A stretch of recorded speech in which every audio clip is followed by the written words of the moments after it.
Agárrense que viene duro este video. Y disculpen que sí está muy largo.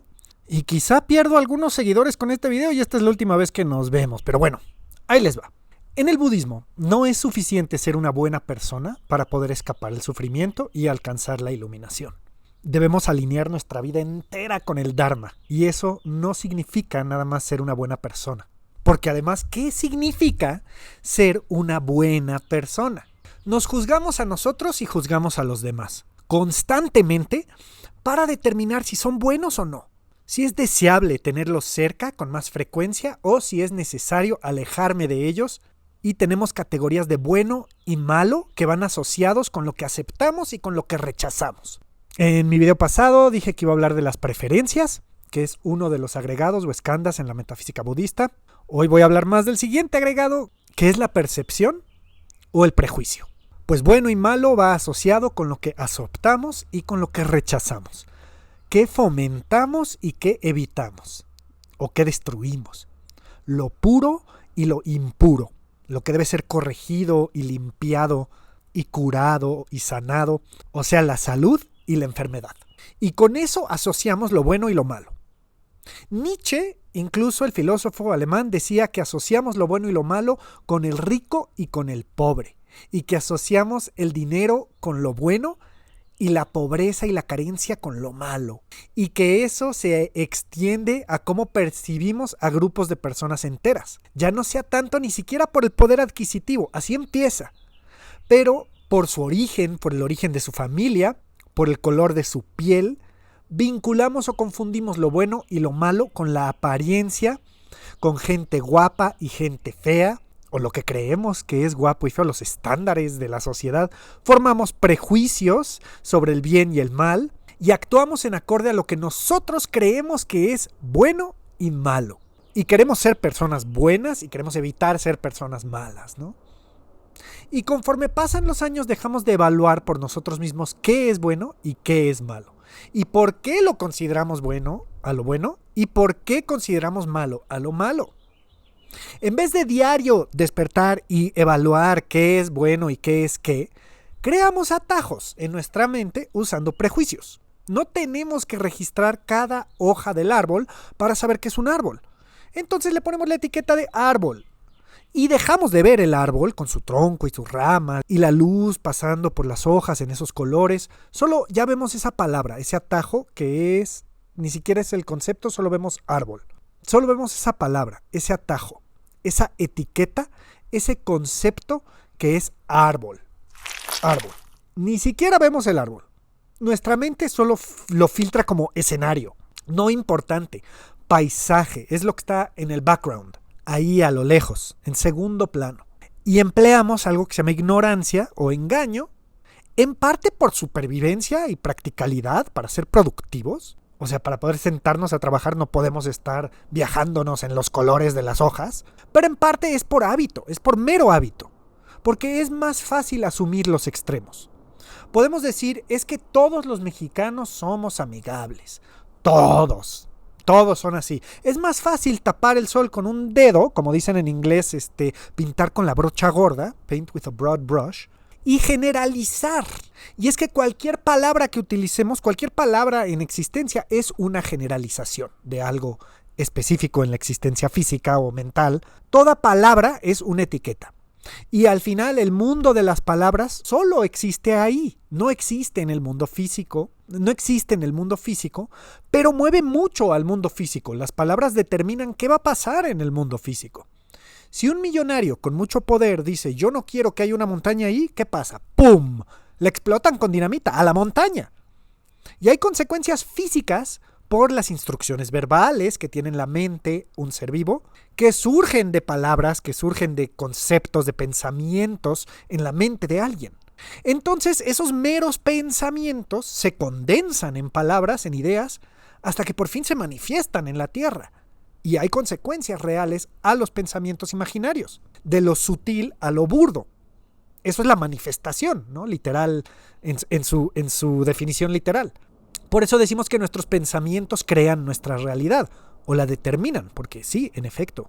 Pero también a la hora de percibir el mundo, no existe una percepción objetiva. La realidad siempre va a estar teñida o filtrada por nuestros prejuicios.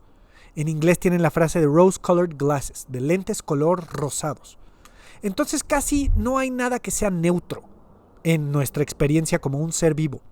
Me puedo comer un mango delicioso, pero ese mango no estuvo tan bueno como el mango de ayer, o estuvo demasiado ácido. Entonces comer ese mango ya no es un deleite sagrado, es una reseña, es una conversación. Debo catalogar este mango. ¿Qué tan bueno estuvo este mango? En todos los rangos y matices de bueno. Ahora, en vez de un mango como el ejemplo, intercambia el mango por una persona. Tu novio, tu mamá, tu hermano, tu jefe en el trabajo, tu paciente, tu colega, tu hijo, el extraño en la calle, el chofer del camión, el que se sienta al lado de ti en el metro. Nuestra mente está constantemente evaluando todo lo que está a nuestro alrededor y está comparando todo eso con nuestra experiencia previa relacionado a lo que estamos percibiendo ahorita. ¿Cómo comparamos este mango o este verde con todos los otros mangos que me he comido en el pasado o con todos los otros verdes que he visto en el pasado? ¿Cómo comparo esta pareja con todas las otras parejas que he tenido? ¿O cómo comparo a mi mamá con las mamás de la televisión? ¿O a los hijos con los hijos de los demás? ¿O cómo comparo a mi familia con las familias de la televisión? ¿O cómo comparo mi cuerpo o a mi apariencia o mi trabajo y mi desempeño? No solo con cosas importantes, sino con cosas tan insignificantes como un mango. O que el de las tortillas me vio feo. Ya se compleja, ya la cosa no está tan sencilla. Ojalá fuera tan sencilla. Ahora lo hacemos con los partidos políticos y con las guerras y con las discusiones que tenemos con el vecino cuando nos peleamos en el teléfono con el empleado de la compañía de luz o del internet, o nos peleamos con alguien en redes sociales en los comentarios.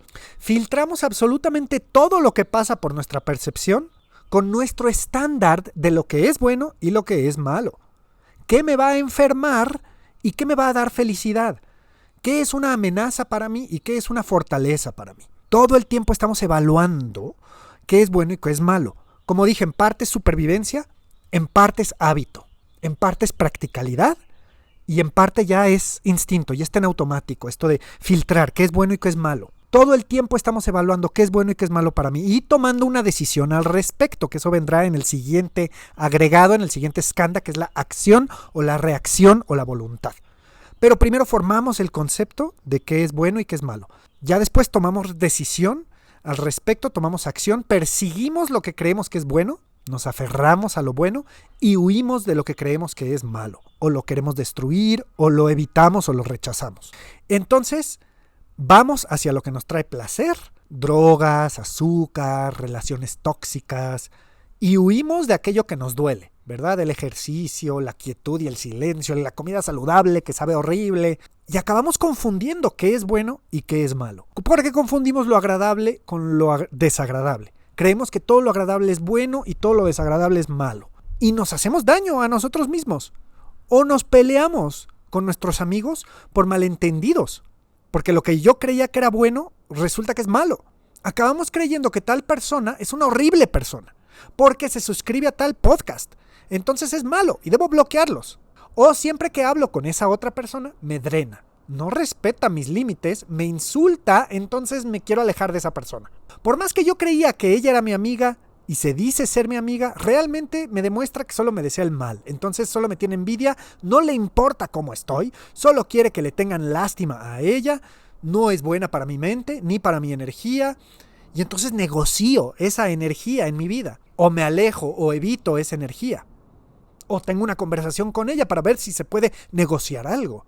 A veces nuestros instintos son correctos. Este instinto de catalogar y filtrar quién o qué es bueno y quién o qué es malo. A veces es correcto ese instinto y a veces ese rechazo que tenemos a alguien o el odio incluso es claridad. Es claridad, es un amor amargo. Y luego resulta que nuestro apego pues no es algo tóxico, es amor, realmente, es apreciación, es gratitud. O sea, a veces este mecanismo sí funciona como debería, este mecanismo de discriminar. Pero muchas veces, como con las drogas o el ejercicio, lo agradable no siempre es bueno y lo desagradable no siempre es malo. Y a veces sí tenemos esa inteligencia de poder darnos cuenta, de decir, eso que hago llamar bueno no es tan bueno.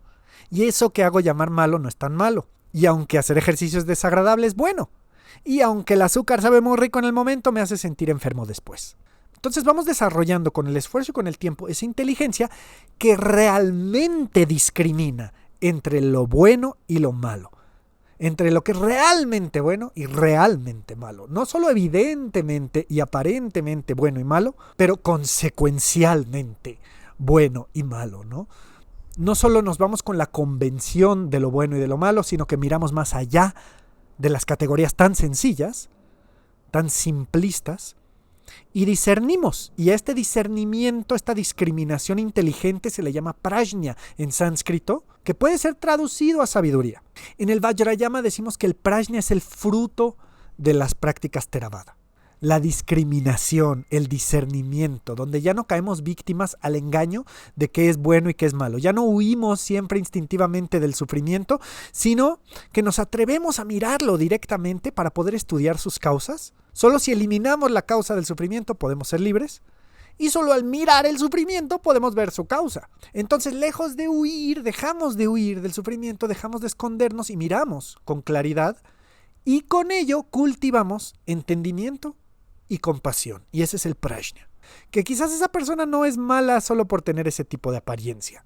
O quizás es mala para mí. Y sí debo poner límites. Pero no es que esa persona sea mala inherentemente. Ningún ser humano es malo de manera inherente. Ni siquiera un cocodrilo o una serpiente es mala inherentemente, ¿no? Por más que sea peligrosa para nosotros y no la queremos en nuestra casa.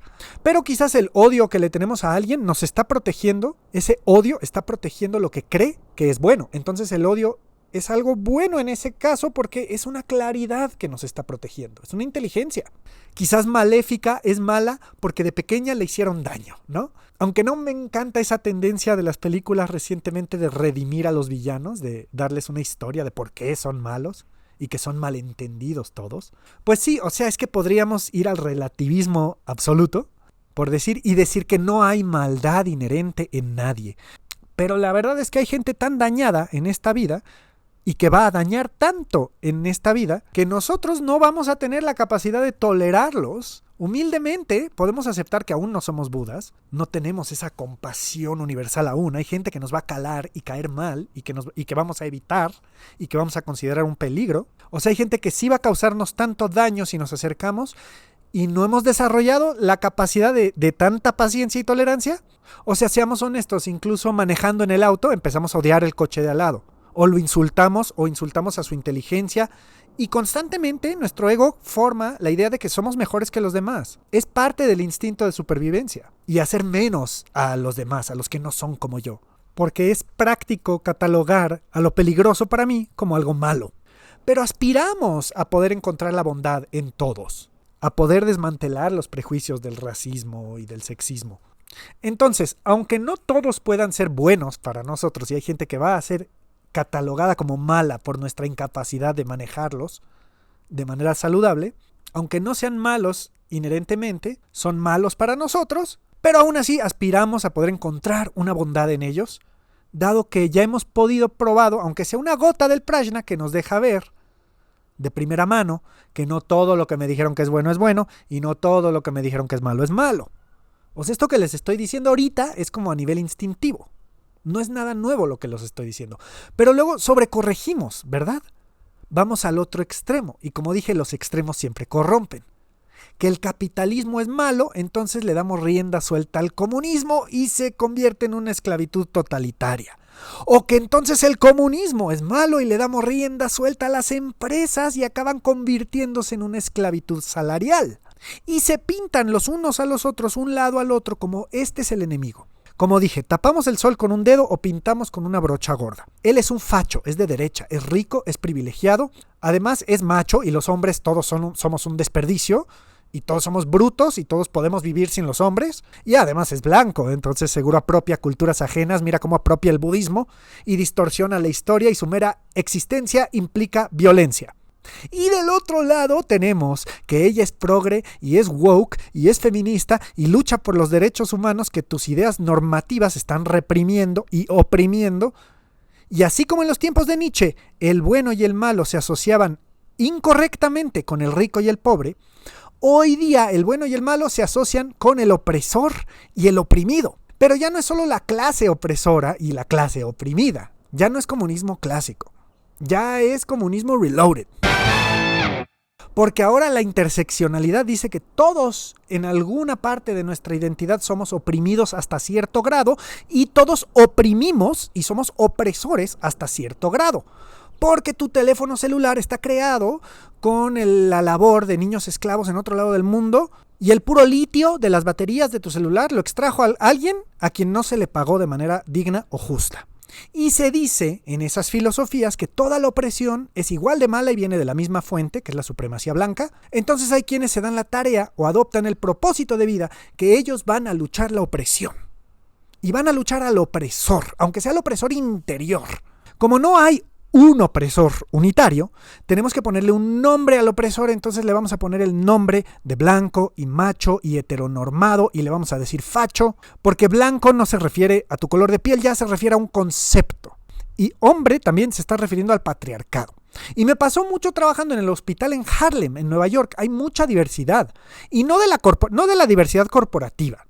Diversidad de la de verdad. Gente de todo lado del mundo y de todas culturas y diferentes países viviendo uno al lado del otro, con ideas muy diferentes. Y sus prejuicios en el hospital, ya muriéndose, a veces eran que no querían que alguien de cierto color los atienda. No importa si esa persona me está salvando la vida, asemeja a una demográfica que yo asocio ya sea con estupidez o con maldad. Y va de las direcciones el prejuicio, porque había pacientes que también se rehusaban a que los tratara un doctor que asemeja a un opresor. De que prefiero morir a permitir que aquel que yo identifico como el opresor sea el que me salve la vida. O la razón que no me pudo salvar la vida es porque es un opresor. Porque ¿cómo se atreven a asignarme a un doctor macho y blanco y seguro está casado con una mujer y tiene hijos tradicionales y quizás es hasta judío? Hoy ve, entonces no es solo es un mango al que le estamos aplicando un prejuicio, ¿verdad? La ignorancia y la falta de discernimiento, la falta de prajna no solo pasa cuando nos comemos un mango, sino con las ideas de la persecución, la opresión y la justicia. Y si tú enciendes el televisor en algunos canales, creerías que el ser humano es un esclavo. Si tú fueras alienígena y aterrizas en la Tierra y prendes la televisión, creerías que el ser humano es un esclavo oprimido. Y hay grados de esclavitud y de opresión. Alguien que es realmente un esclavo en todo el sentido de la palabra ya quisiera ser un esclavo corporativo con la habilidad de regresar a su casa por las noches.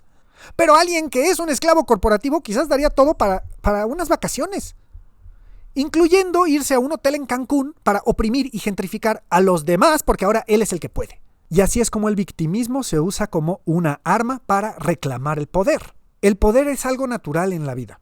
Tener poder sobre alguien más o que tengan poder sobre ti, así funciona la vida. El Vajrayana se especializa en el poder y en manipular el poder y en relacionarnos con el poder de manera habilidosa. Pero volviendo al tema del prajna, muy rara vez lo utilizamos, el discernimiento, para desmantelar lo que realmente es el poder. O lo sobreutilizamos. Nos perdemos en filosofías y en dogmas, en religiones, en políticas, en teorías, y todo lo volvemos nuestra religión. La psicología es mi religión. Entonces ahora todos tus problemas son porque no has pintado límites o porque no te has amado lo suficiente. O es culpa de tu mamá y de tu papá. O ahora la ciencia es tu religión y eres ateo empedernado y cualquiera que cree en Dios es un ignorante. O tu religión es la amabilidad y entonces eres vegano y si comes carne eres cómplice en violencia y eres sociópata. O no eres sociópata porque eres budista y le tienes compasión a todos los seres. Pero entonces eres un creído y un ignorante y un egoísta. Para no decir que para algunos eres un pecador y un hereje. Está bien alejarse de alguien porque te hace daño. Y está bien acercarse a alguien porque te cae bien. A veces no es tan complicada la cosa ni es tan profunda.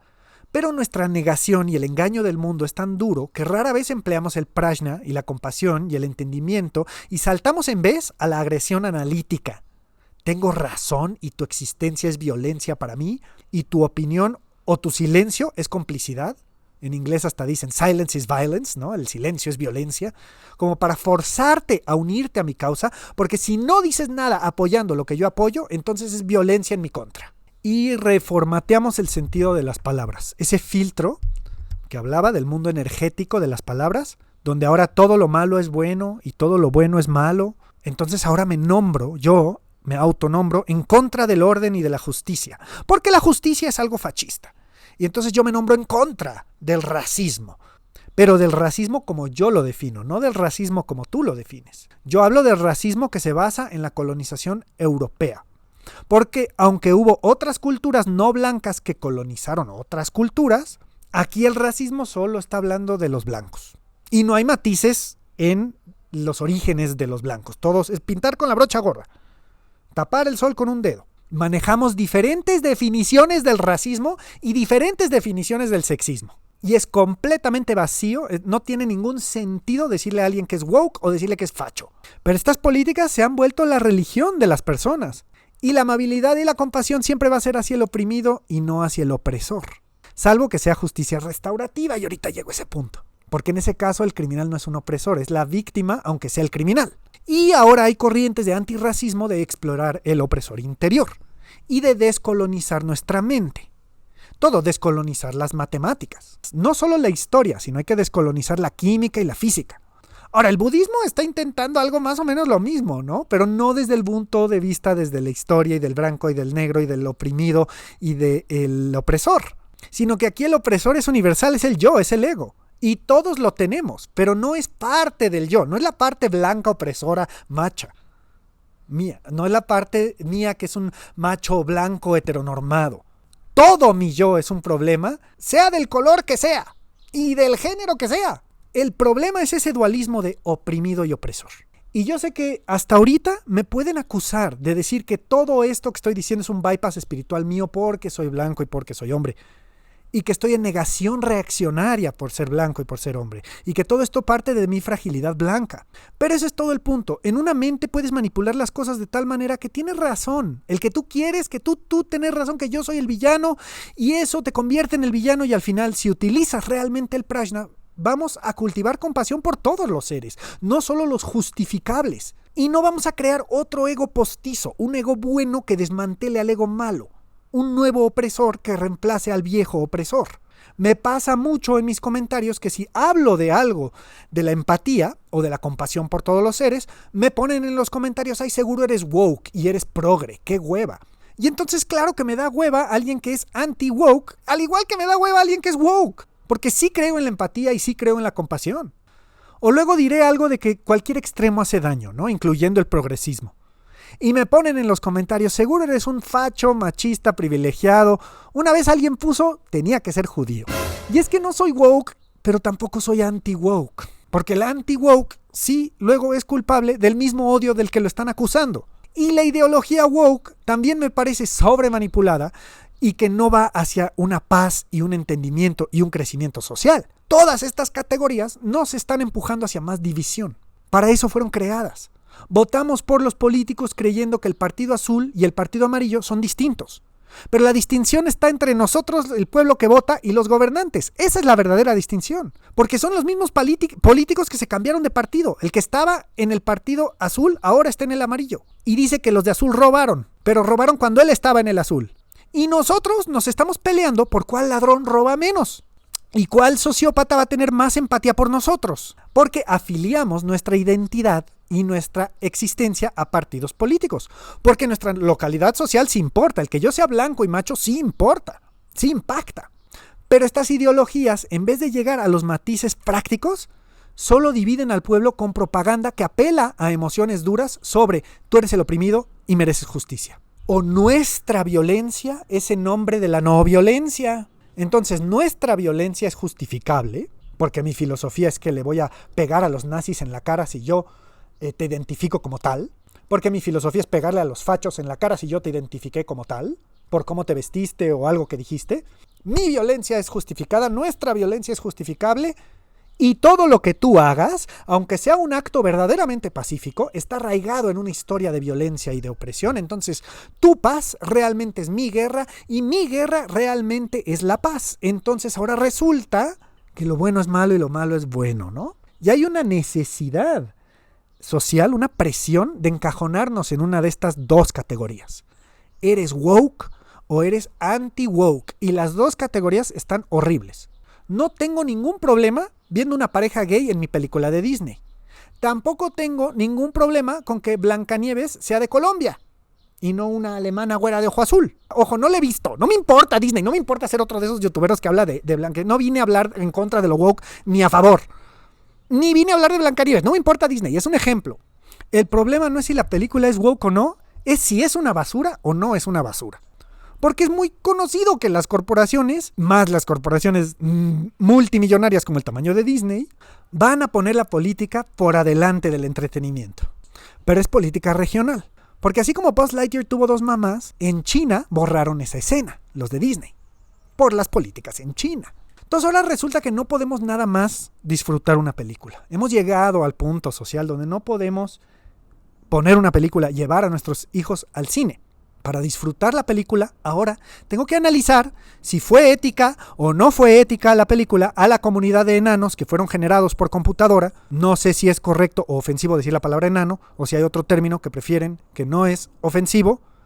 Y me disculpo genuinamente si sí estoy siendo ofensivo. Pero entonces por el terror de ofender a alguien, una de dos. O me quedo callado, o me voy al otro extremo y hago puros chistes de que hoy en día todos se ofenden por todos y que me van a cancelar y que la generación de cristal y que la generación de mazapán, y como no puedo ser ofensivo porque de todos se ofenden, entonces voy a ser ofensivo a propósito. Y entonces soy antisistema, pero que no se besen 2 hombres en mi película. Y entonces ahora mi identidad completa se basa en ser ofensivo y en ser transgresivo y en ser antisistema, pero ya no sabes cuál es el sistema que estás luchando. Eres antisistema, pero ¿cuál sistema? Yo quería llevar a mi sobrino a una película sobre cómo no debes aceptar dulces de un extraño, porque puede estar envenenada esa manzana. Pero ahora, antes de poder ir y ver una película, tenemos que estudiar la política alrededor de la película. Y seamos honestos, esto no se trata de proteger a los niños, como siempre utilizamos a los niños de escudo político. A los niños no los pueden proteger de toda esta guerra política ideológica. Vayan a ver o no vayan a ver Blancanieves, porque además la política ideológica se fomenta desde casa. Tú me dices que en casa no hablas con tus hijos del racismo, del género, del progresismo, del fascismo. Palabras que no aplican a nuestra realidad del queso y la tortilla. A la realidad física. No tengo un hueso progre dentro de mí, pero tampoco tengo un hueso facho dentro de mí. Pero juzgamos a la gente no por su cuerpo, ¿verdad? Por sus ideas. Tus ideas ahora te hacen bueno o te hacen malo. Te hacen una amenaza para mí o te hacen un aliado. ¿Eres woke o eres anti-woke? ¿Eres oprimido? ¿Entiendes la opresión realmente? ¿O hablas desde tu privilegio? Probablemente mientras estás viendo este video, tu mente ya me catalogó mucho. Es bueno, es malo, es de los míos, no es de los míos. Cree que el woke es bueno, cree que el woke es malo. Híjole, ya se puso a odiar a Blancanieves, ya sabía, es facho, es otro de esos canales que nada más habla de cómo todo el woke es lo peor. Híjole, ya se puso a defender a los oprimidos y a los vulnerables, que sí lo voy a hacer en un momento. Entonces, siempre sí es medio woke y ya me cayó mal. Pero hacemos esto con todos los que estamos conociendo, interactuando del día a día. Y ellos lo hacen con nosotros, ¿verdad? Es bueno, es malo, sus ideas son buenas, sus ideas son malas, sus ideas son peligrosas para mí. Es nuestra mente reptiliana analizando si hay una amenaza a nuestro alrededor. Y es una sabiduría en bruto, ¿no? No refinada. Si hay sabiduría en eso, en ese prejuicio, en esa discriminación, en el prajna.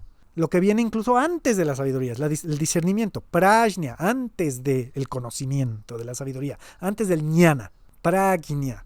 Discriminación, prejuicio. Ahora, el camino medio se debería denominar el camino de ni siquiera un en medio. Porque el medio o el centro también puede ser un extremo. Como ya vieron, o como verán, políticamente la verdad no me hallo en ningún lado y creo que no soy el único. Sospecho que no soy el único que piensa de esta manera. Sería incorrecto catalogarme como políticamente en el centro, porque entonces el de izquierda va a decir que el de centro es de derecha de closet. Interpretaría mi falta de apoyo como un apoyo a la oposición. Interpreta mi falta de apoyo como un ataque personal, a su existencia misma, a su persona. Entonces ya me volví uno de ellos y no uno de nosotros. Siempre alguien encontrará una razón para censurarte, porque tus ideas son un peligro a la sociedad, o porque son un peligro a la tradición, o porque son un peligro a los vulnerables, o porque no puedes opinar porque tú no tienes hijos, o porque tú no puedes opinar por tu género, o por tu color de piel, o por tu nacionalidad, o porque apoyas al político de izquierda que comenzó en el partido de derecha, o porque apoyas al político de derecha que comenzó como empresario. Jamás vas a encontrar un refugio en la política. Eso solo nos va a llevar a odiar. Solamente hay refugio en la compasión por todos los seres y en el perdón incondicional. Y cuando hablo del perdón incondicional, digo incondicional porque el perdón también puede ser un arma.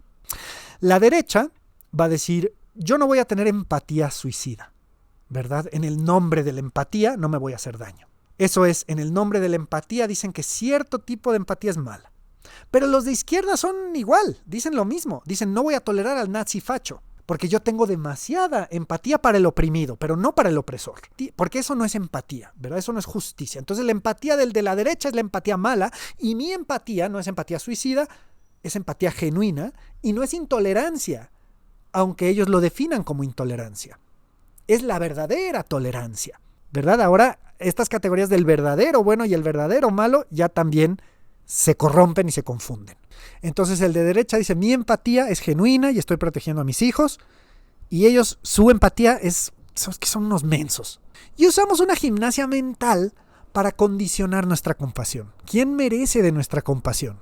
Lo que uno llamó representación en los medios, el otro dice que es inclusión forzada.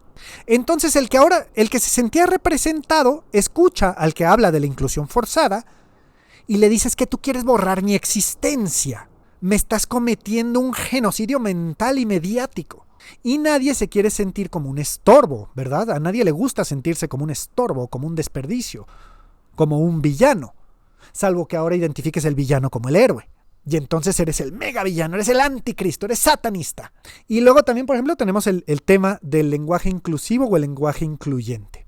Que si realmente empleas el lenguaje incluyente porque quieres ser respetuoso para alguien, entonces para el otro ya entraste en categoría de idiota, ¿eh? Y si no usas el lenguaje incluyente, entonces estás en contra del lenguaje incluyente y estás intentando borrar e invalidar la existencia del que tiene un género no binario. Y entonces la respuesta del de la derecha es que el verdadero lenguaje incluyente es que todos aprendiéramos el braille o el lenguaje de señas para poder facilitarle el mundo a los ciegos y a los sordos. Pero a ver, una cosa no tiene nada que ver con la otra. O sea, siempre vamos a considerar una sociedad superior cuando tiene acceso, más accesibilidad para personas con discapacidad. Entonces ahora hemos confundido un tema de género con un tema de discapacidad. Porque entra dentro de esta máquina del oprimido y el opresor. Porque la política ahora hace que todo esté pintado con una brocha gorda, que tapemos el sol con un dedo. Y entonces, claro, hay grados de discapacidad y ahora hasta de neurodivergencia, porque hay discapacidad invisible, que es mental. Y entramos a estas olimpiadas de la opresión y de la vulnerabilidad y del sufrimiento. Y quién merece más compasión y quién no merece compasión, quién no merece tolerancia. Y tampoco queremos llegar al extremo de realmente borrar la empatía para los que realmente son vulnerables y no los que se están inventando su vulnerabilidad o empleando la vulnerabilidad como un arma. Porque las corporaciones, a las cuales no les importa a la gente, solo les importa el dinero y les importa la ganancia, sí utilizan la representación para sus fines comerciales y políticos, ¿verdad? Porque, a ver, nadie de los que son gay de mi edad y de mi generación, nadie de nosotros crecimos viendo a gente gay en la tele. No, yo no crecí con un personaje gay de Disney. Y aún así, la mayoría vienen de padres heterosexuales, que además no promovían cosas gay en su casa. Entonces no es que estar expuesto a lo gay te hace gay. Y no tengo un problema con que Buzz Lightyear tenga 2 mamás. Pero ¿saben quién sí tiene un problema con que Buzz Lightyear tiene 2 mamás? Países más conservadores como China y algunos países musulmanes. Y entonces ¿saben qué hace Disney en esos casos? Borra la representación gay en esos países donde lo gay no es aceptado a nivel social. A Disney no le importa la inclusión. Espero ya lo sepan. Por más que ponga a 2 mujeres besándose. BMW pone la bandera gay en junio en Twitter, pero si te vas al Twitter de BMW de Pakistán, claro que ahí no hay ninguna bandera gay. Entonces, claramente Disney y BMW no emplean la representación porque les importe. Ni siquiera podríamos decir que es inclusión forzada, pero sí podemos decir que es inclusión corporativa. Pero tampoco estoy en contra de la representación, ¿verdad? Entonces, socialmente sentimos que nos ponen una pistola. Y tienes que elegir un lado o el otro, porque si no apoyas la bandera de arcoíris eres un nazi. Pero si sí apoyas la bandera de arcoíris, entonces eres un woke, progre, anarquista. Y ojo, si yo te digo ahorita que yo soy gay, tu percepción de mí probablemente cambia en un segundo. O hay quienes me ponen en los comentarios, ya se sabía, era obvio. Pero les digo que puedes ser gay y no apoyar al colectivo LGBTQI++, 2SXYZ o la mafia del alfabeto, como le dicen. Y no significa que seas anti-gay o anti-trans. Y por tener la bandera tampoco significa que sí lo apoyas, como Disney o BMW, ¿verdad? Pongamos otro ejemplo. Digamos que tienes un restaurante junto a una universidad y entonces pones una bandera gay para que todos se sientan incluidos en tu restaurante. Que se sientan seguros los universitarios, que están en un espacio seguro donde nadie les va a decir de cosas, que pueden ir con su pareja sin paranoia de que los persigan. y pones tu bandera gay en tu restaurante para que vengan a tomar café, se sientan que es un espacio incluyente y un espacio seguro, como dicen, y llega algún conservador que, como les dicen, extrema derecha, y dice, pues yo la bandera gay ya la interpreto como una amenaza en contra de la familia. Porque yo lo que veo en las marchas de gays es que salen desnudos con los niños y hay vandalismo por toda la ciudad. Entonces realmente tomar café ahí, donde hay esa bandera gay, pues es apoyar a la anarquía y a la destrucción de la sociedad y al comunismo. Y esa bandera de arcoíris se ha vuelto un símbolo de violencia para muchos. Entonces no siempre representa la inclusión que se supone que debería representar, y en vez para muchos acaba representando la exclusión. Quizás es una autoexclusión, pero sigue siendo lo que se fomenta. ¿Y sabes quiénes sienten todo esto y sí están políticamente muy involucrados? Los adolescentes y los preadolescentes. Hablan de todo esto más de lo que sabemos. Ellos tienen más posturas más abiertas sobre temas trans y temas políticos. Y es que la extrema izquierda militante es también muy problemática, ¿verdad? La que le exige a Disney poner su bandera gay en el mes de orgullo, la que exige que hay un lado bueno y hay un lado incluyente y tolerante y empático, y el otro lado es completamente odioso, fascista, intolerante, colonizador, imperialista y genocida, y si no eres uno, eres del otro, y entonces a uno se le va a tolerar a toda costa y al otro se le va a antagonizar a toda costa. Y como todos cargamos en la interseccionalidad rasgos de opresor y de oprimido, no hay cómo ganar. Déjenme les digo ahorita que sí o sí vas a ser una mala persona según alguien. Eres el villano en la película de alguien. Y entonces agarramos la excepción para definir la norma y manipulamos el poder con estas categorías de oprimido y opresor, y de bueno y de malo y de puro y de impuro. Y tenemos toda nuestra percepción y nuestros prejuicios tan distorsionados, y los medios se aprovechan de esto y lo distorsionan aún más, juegan con nuestras emociones, saben que todo esto está a flor de piel en muchos de nosotros y manipulan aún más la narrativa. ¿Todo para qué? Para conseguir dinero. O quizás para algún plan religioso que tienen. Alguna agenda religiosa que tengan. Este video que les estoy hablando, claro que tiene una agenda religiosa por detrás, ¿no? Una agenda budista en donde consideramos que a todos los seres hay que tenerles compasión.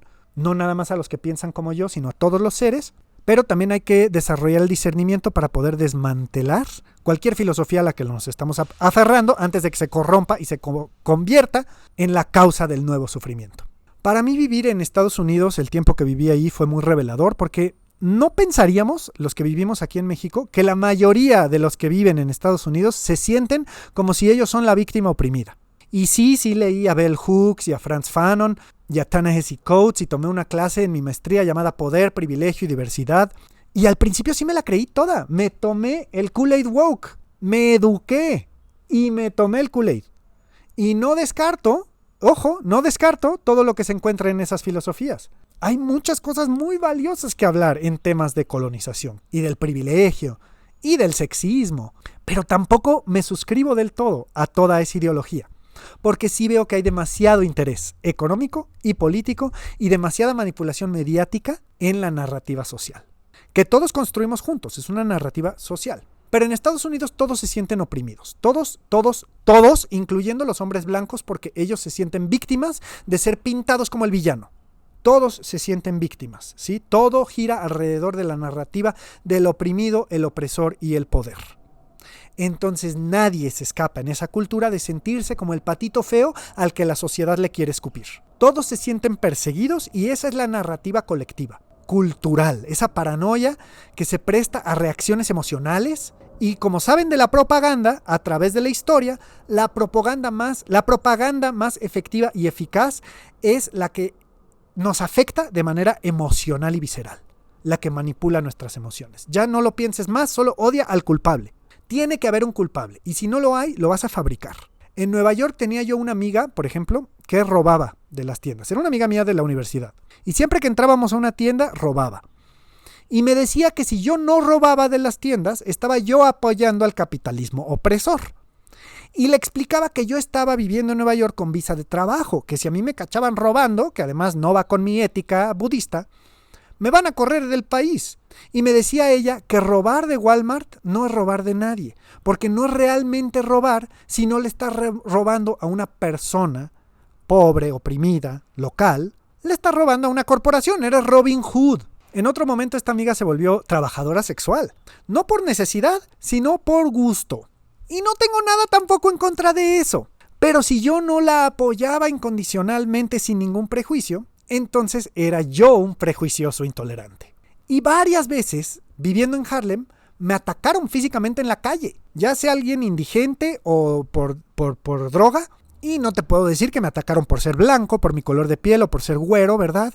Porque no existe el racismo contra el blanco, según estas ideologías. Y según mi amiga, además, yo era el gentrificador. Yo estaba gentrificando Harlem. Yo, judío mexicano, gentrificando Harlem. Yo, el que está ahí en ese país con una visa, estoy gentrificando. Porque además su experiencia como persona de color en Estados Unidos es peor que mi experiencia como blanco en Latinoamérica, según ella. Aunque deberían de ver la vida tan privilegiada que vive ella. Que sí, a ver, sí soy blanco. Mi familia llegó a México refugiándose de un genocidio.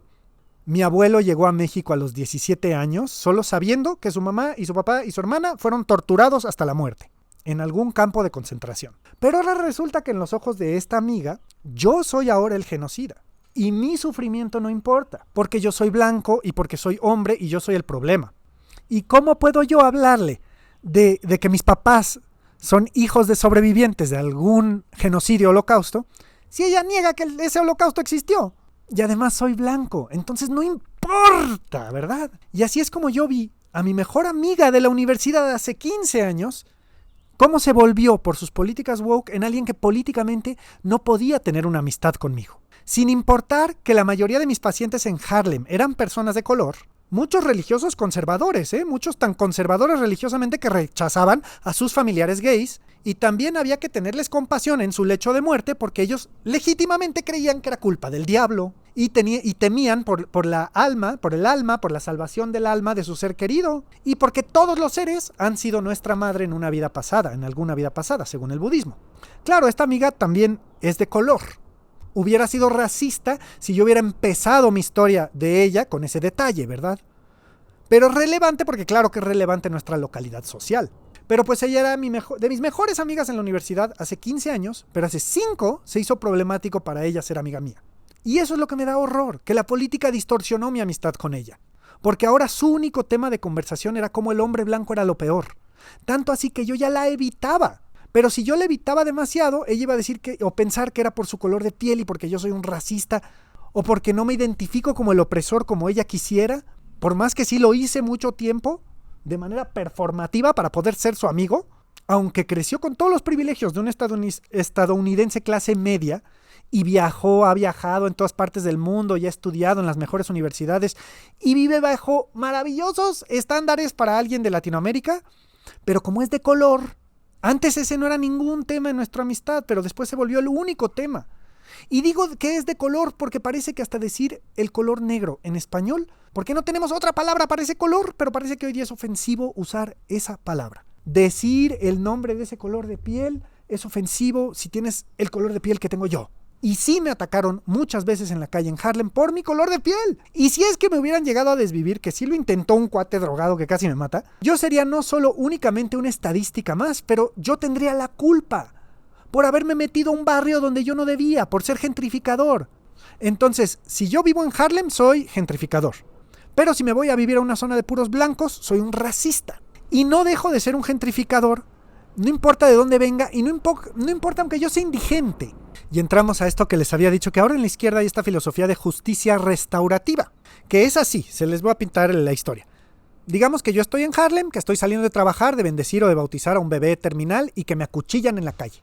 Entonces la justicia restaurativa no va a buscar quién es el culpable, no vamos a llevar a la cárcel al que acuchilló, vamos a buscar encontrar por qué hizo lo que hizo esa persona. ¿Y cómo vamos a rehabilitarlo a la sociedad? Esa es la prioridad. ¿Cuál fue la causa de su maldad? Porque él no es inherentemente malo, él es víctima, el que acuchilló, el perpetuador, lo hizo porque es víctima de sus circunstancias sociales e históricas. Y entonces el enfoque no va a ser el gentrificador blanco acuchillado, ¿verdad? Ni le vamos a poner el nombre de criminal a ese homicida, porque sería discriminarlo. Entonces yo entiendo que hay un problema en el sistema penitenciario de lucro, en cómo esclaviza y deshumaniza a los prisioneros. Sí, existe ese problema. Pero esa justicia restaurativa comenzó de un lugar compasivo, ahora se convierte en que no podemos llamarle criminal a mi atacante, dada la política de identidad. Salvo que yo fuera mujer, y entonces le podemos poner feminicidio. Pero si esa persona que atacó fue un inmigrante, entonces no podemos ser discriminatorios y fóbicos. ¿Y saben algo? No tienen idea cuántos hombres, clientes me llegan a terapia que les quitaron a sus hijos porque los acusaron falsamente de acosar o de ser machistas. Y tampoco podemos dejar de creerle a las víctimas genuinas, porque a muchas mujeres también les quitan los hijos. No dejas de sufrir por ser un opresor. No dejas de ser oprimido por ser un opresor. Pero la narrativa de opresor y oprimido causa tanto ruido y distorsión, no está aclarando nada, en mi perspectiva, y podrán estar en completo desacuerdo conmigo, y mi yo del pasado estaría en desacuerdo conmigo. De verdad que antes de yo vivir en Nueva York, yo solía considerarme a mí mismo super woke y liberal, y de izquierda, pero enfrentarme a lo woke a tal extremo como me tocó en Nueva York, donde también en el trabajo, híjoles, muchas cosas que no voy a entrar y no voy a comentar en este video, nos hacían tomar cursos de diversidad y yo vi cómo se mueve la corrupción en el nombre de la diversidad. Es algo real. La razón que hay este pushback hacia lo que llaman inclusión forzada, porque sí se ha politizado la diversidad. Entonces yo entiendo por qué ganó Trump. Lejos de que esté yo de acuerdo si es un loco o no es un loco, entiendo por qué, entiendo el por qué ganó. Y entiendo por qué algunos lo ven como un dictador. Y entiendo por qué algunos lo ven como un salvador. Y no creo que sea ni uno ni el otro. Pero después de ver el extremo que llega a lo woke, pues no me puedo considerar woke, pero tampoco me puedo considerar anti-woke, porque eso también llega al extremo del odio. Y llega al extremo de atacar poblaciones realmente vulnerables. Entonces el momento que tú adoptas una postura, ya cometiste violencia contra alguien más, contra el que tiene una postura contraria. A nivel verbal y energético, porque ya estás buscando a quién culpar, ya sea que culpas a la diversidad forzada o culpas a la supremacía blanca. Por eso en mi otro video el otro día hablaba yo del problema de querer encontrar a un culpable, porque no hay un culpable a este samsara, pero si buscamos a un culpable lo vamos a encontrar. O más bien lo vamos a crear, lo vamos a fabricar al culpable, a un escaparate, a quien echarle la culpa de todo lo malo. Porque nos molesta tanto pensar que nadie tenga la culpa, que quizás nosotros cargamos algo de la culpa o de la responsabilidad. Y es que en respuesta a otro video que hice hace unas semanas, mi mamá me dice: ok, muy interesante, pero ¿de qué sirve todo esto en la vida real? ¿De qué me sirve saber todo esto? ¿Qué aplicación práctica tiene? Entonces aquí pongo el punto o el ejemplo que esto del budismo, de explorar y aclarar nuestros prejuicios, va más allá de que si el mango o el café soluble nos decepcionó o no nos decepcionó. Incluso va más allá de nuestro miedo a la muerte o nuestras creencias de qué pasa después de la muerte. Va directo a nuestras nociones de justicia y de poder y a nuestras creencias de la vida, de la muerte y del sufrimiento. Nuestra mente, nuestras palabras, afectan nuestra vida física, como dije, aunque sea difícil a veces encontrar el vínculo directo. Ni hablar de los prejuicios que formamos en nuestra propia contra, los cuales luego vamos a terapia a desmentir. Porque tenemos esta creencia que si somos buenos, vamos a ir al cielo. Y si somos malos, vamos a ir al infierno, ¿no? Es así de sencillo. Y las cosas buenas solo le pasan a la gente buena y las cosas malas solo le pasan a la gente mala, ¿verdad? No es así. ¿Será que las cosas no son tan sencillas como parecen en la superficie? O quizás son más sencillas de lo que parecen. Tú, el que me está viendo ahora, ¿tú eres bueno o eres malo? ¿Tú vas a ir al cielo o vas a ir al infierno? ¿Tú haces cosas buenas o malas? ¿Eres merecedor del nirvana o del samsara? ¿Haces cosas buenas que parecen malas o cosas malas que parecen buenas? Después de todo esto, yo te pregunto, ¿tú eres una buena persona? Gracias por escuchar mi debraye de hoy. Estuvo denso, largo y profundo y son temas muy sensibles. Les confieso que hay muchos temas de los cuales me encantaría poder profundizar, que no puedo y que no lo voy a hacer.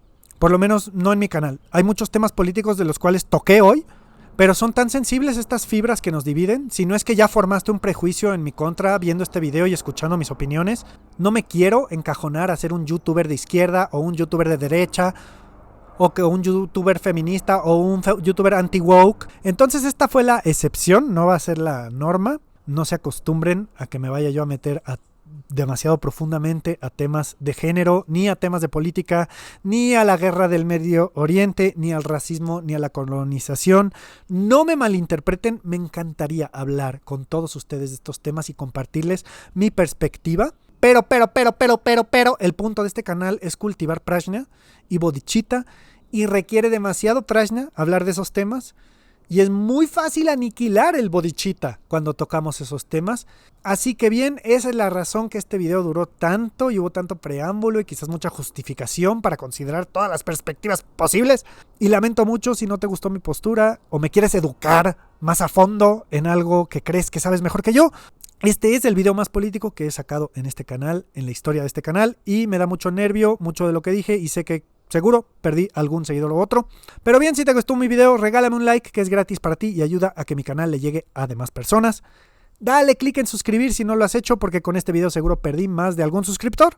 Y que por medio de nuestra práctica espiritual, que todos los seres sean libres del sufrimiento.